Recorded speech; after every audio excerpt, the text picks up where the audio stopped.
To ride on a boat here is to sit inside the heart of an ancient catastrophe turned modern vacation destination. Before there were restaurants, before the beaches, even before the lake itself, this was the site of one of the most cataclysmic eruptions in human memory. What looks tranquil today was once an apocalypse.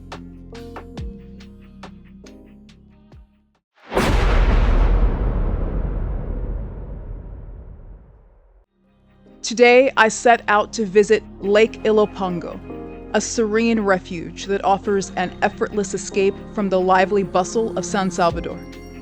Just southeast of the capital, this shimmering expanse promises a tranquil day trip, where the pace of city life fades into the calm of rippling waters and gentle breezes. Reaching the lake by rental car adds a touch of freedom to the adventure, but is no small feat. My journey leads to Parque Recreativo Apulo, a picturesque retreat where the winding road seems to dissolve into the edge of the lake itself. This is Parque Recreativo on Lago de Ilopango. It costs $1 to get in here if you walk up, $4 to get in here if you drive in, because you have to pay for parking as well as your ticket to get in. I've already spoken to a boat captain.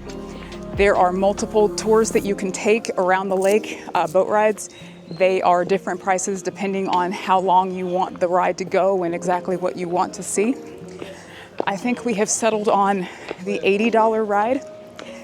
Whatever you pay, you're paying for your entire group. So I'm my entire group, so it's $80 just for me.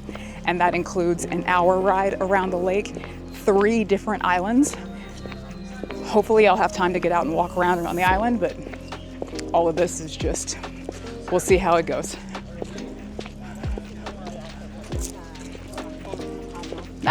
Yes.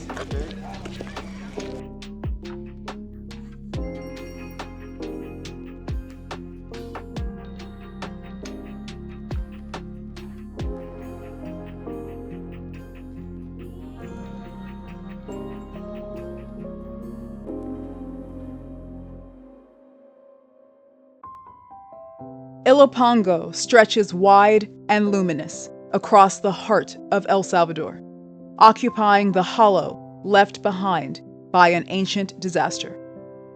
Formed inside an immense volcanic basin spanning nearly 30 square miles, this body of water appears calm today, masking the fury that created it. It ranks as the country's second largest inland body of water, the deepest among them, and the greatest formed by natural forces alone. Its glassy depths reflect serenity, yet they owe their existence to one of the most devastating eruptions Central America has ever known, an episode of overwhelming ruin that, with time, transformed into striking and enduring beauty.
People come to this part of Lake Ilopango to leap from the rocks and swim in its brilliant blue water, unaware that these stones carry a heavy memory. On January 13th, 2001, a 7.7 magnitude earthquake struck El Salvador, shaking the country and Central America to its core. Nearly 1,000 lives were lost, thousands more were injured, and close to 200 people were never found.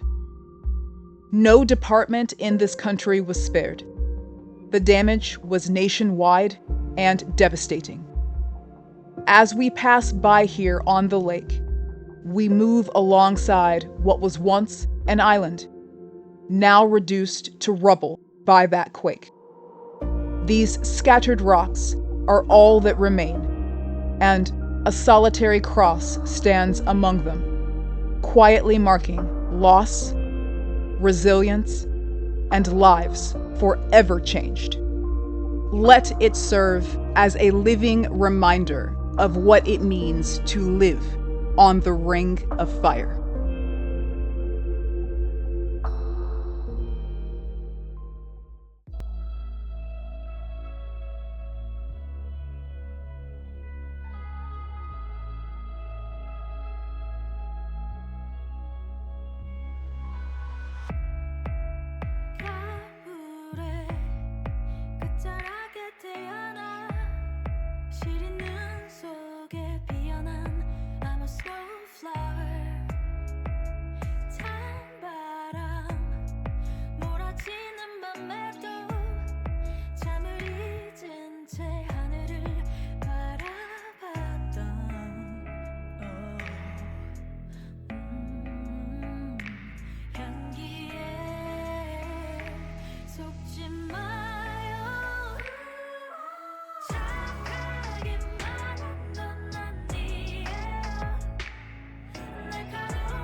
My boat captain gave me time to step ashore and wander around this island, unhurried, as if the lake itself has agreed to pause. Everything here is vibrant and alive. Thick greenery spilling over the slopes, trees bending gently toward the water, birds chirping from the canopy and hidden branches, their calls threading through the air. El Salvador reveals its abundance easily in places like this. These islands are not accidents of chance. They are evidence, each one shaped by volcanic forces still stirring beneath the lake's surface. Reminders that creation here begins with fire.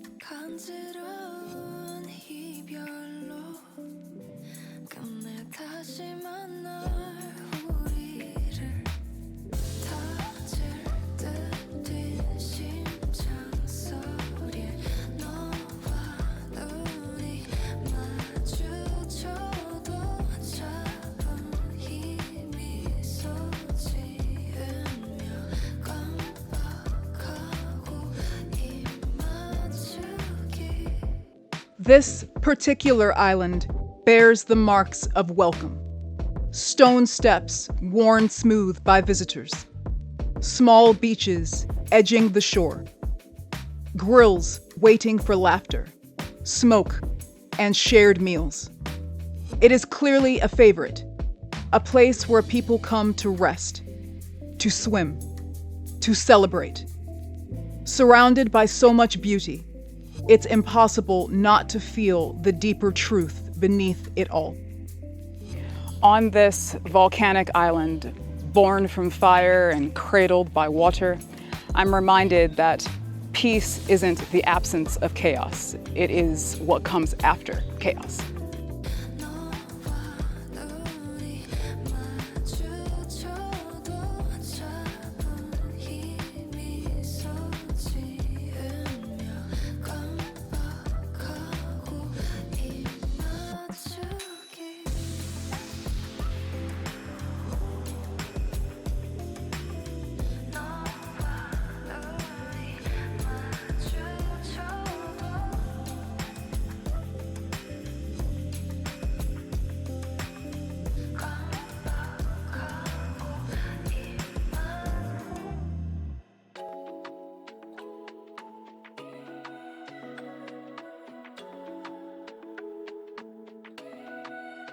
Let's pretend this isn't my life. Let's pretend it was a great night. Let's pretend that it was real nice.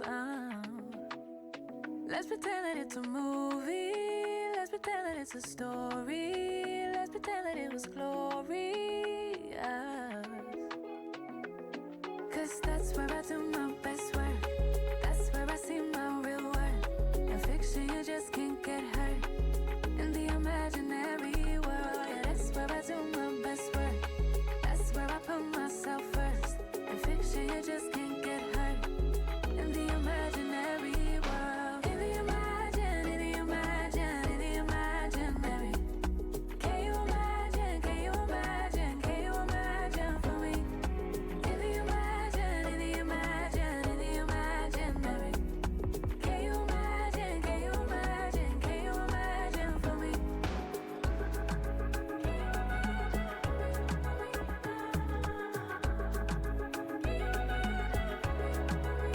Let's pretend that it's a dream life. Let's pretend that it's a dream house. Let's pretend that it's all good vibes for once. Let's pretend that it's a safe place. Let's pretend that it's a safe haven while the outside world just keeps fading, fading. Oh, 'cause that's where I do my best work. Best work. That's where I see my real worth. Real worth. In fiction you just can't get hurt. In the imaginary world, yeah, that's where I do my best work. That's where I put myself first. That's where in fiction you just can't get hurt. In the imaginary world, in the imagine, in the imagine, in the imaginary.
I like to be in the room where it happened, and this is definitely the room where it happened.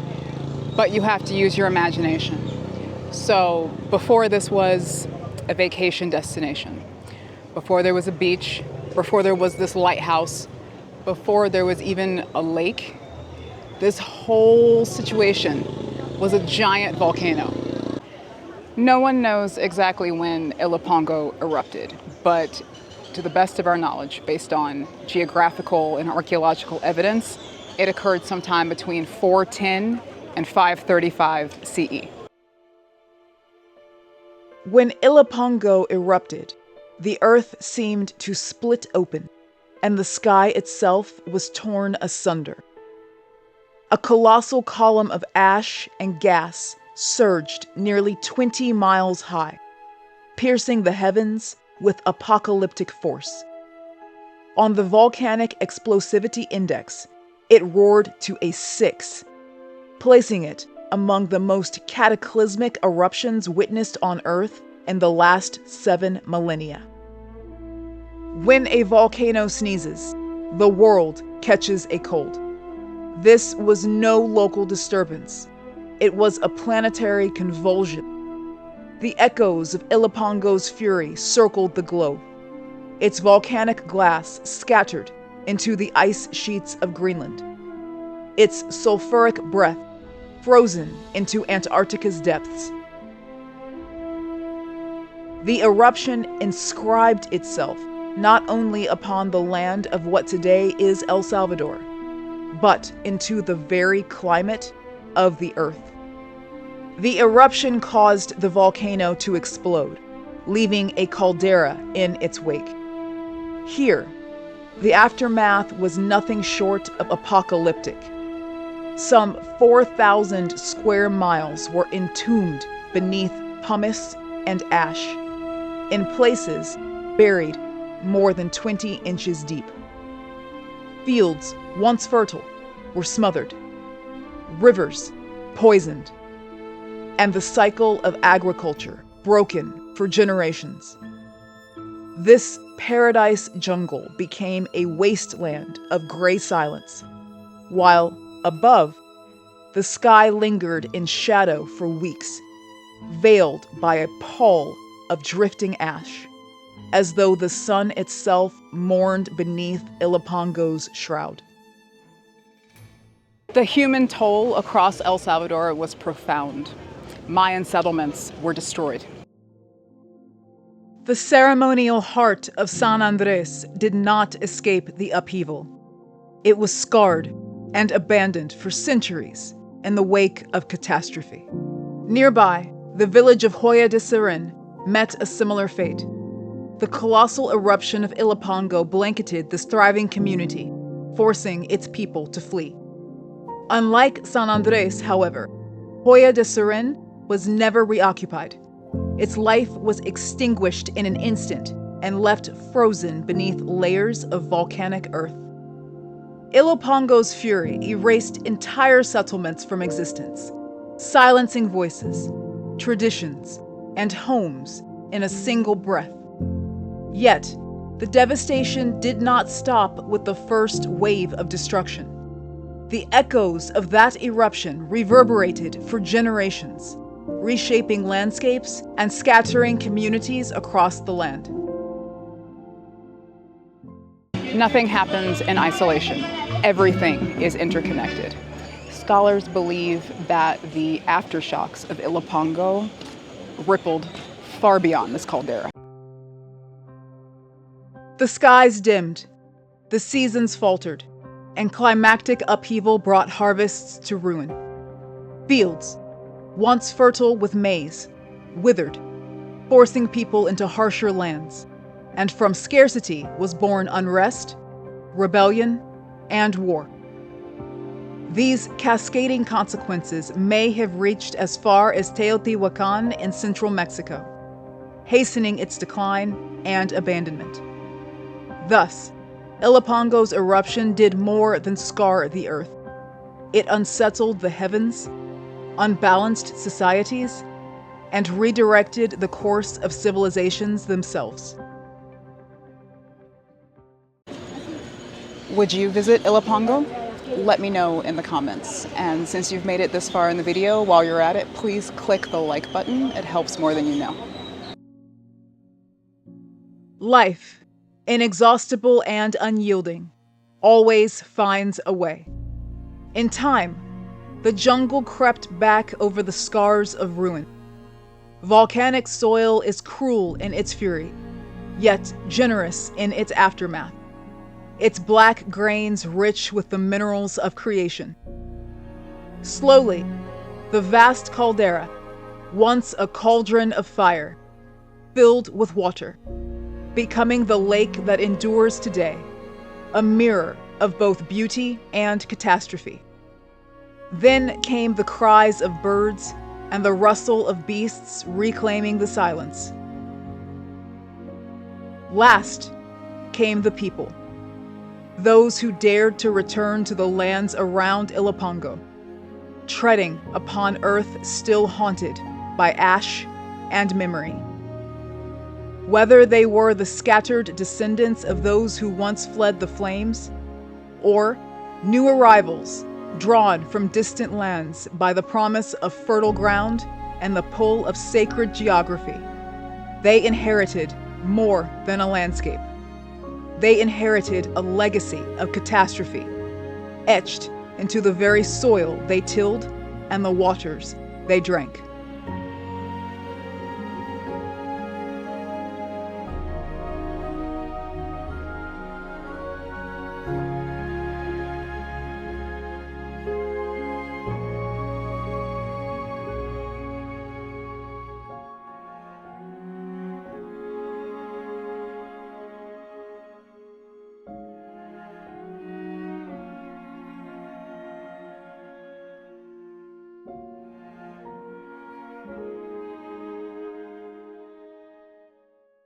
Although the people who returned to Ilopango had not lived through the inferno themselves, it still shaped them. It shaped their beliefs, it shaped their fears, it shaped their stories. It was said that the lake was not just water, it was alive. Within its depths, an ancient spirit dwelled, a serpent goddess, vast and vengeful, whose rage had torn the sky and swallowed cities in smoke and fire. The eruption, they believed, had been her wrath made manifest. To prevent such ruin from ever returning, the goddess had to be appeased. Offerings of food withered at her feet. Jewels sank, unnoticed, beneath her waves. They believed only one tribute stirred her from fury: blood, human blood. And the more pure the tribute, the more sacred, the more untouched, the more pleasing it was said to be. It began with 4 maidens, chosen for their purity, their youth, and their beauty. They were led in solemn procession to the water's edge, where prayers turned to silence, and silence turned to sacrifice. When the land remained calm, rains fell on time, and the earth bore fruit, it was seen as proof the goddess was sated. But as generations passed, the hunger deepened. The rituals darkened. Virgin girls became newborn infants, the most unblemished lives of all. Cradled in devotion, they were offered to the depths, vanishing beneath the mirrored surface like whispers into the underworld.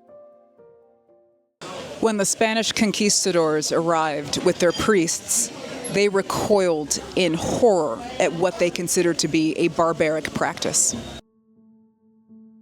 They claimed to end it, as they had ended so many things, with fire, steel, and the cross. But belief does not die so easily, and neither does fear. Whispers persisted. Shadows moved in secret. Some say the offerings continued in hidden coves deep in the night, beneath a moon veiled in cloud. Small ripples breaking the stillness of a sleeping lake that sees and remembers everything. Ilopango is not yet finished. It remains active. The surface is still, but there's fire underneath. Though its most cataclysmic eruption lies shrouded in the haze of antiquity, the volcano has stirred since. In the centuries that followed, it heaved and breathed again, forming several lava domes both within the lake and along its cratered shores. The most recent of these, nearly 150 years ago, rose from the water with menace, a reminder of the fire still smoldering beneath. That eruption, though far less violent than its ancient predecessor, still registered a 3 on the Volcanic Explosivity Index, enough to reshape the landscape and remind nearby inhabitants of the power that sleeps below. Today, Ilopango lies still, its waters calm, reflecting the sky like a sacred mirror held aloft by Earth. Yet, this serenity is deceptive. Beneath its placid surface rests the memory of apocalypse, a sleeping force that once altered the fate of cities, silenced the voices of kingdoms, and etched its legacy in layers of ash and legend. The lake is a stunning scar of fire, hidden in plain sight, ever watchful, and, perhaps, to one day, awaken again. Stay curious, be inspired, find freedom, wander elsewhere. I'll see you in the next one.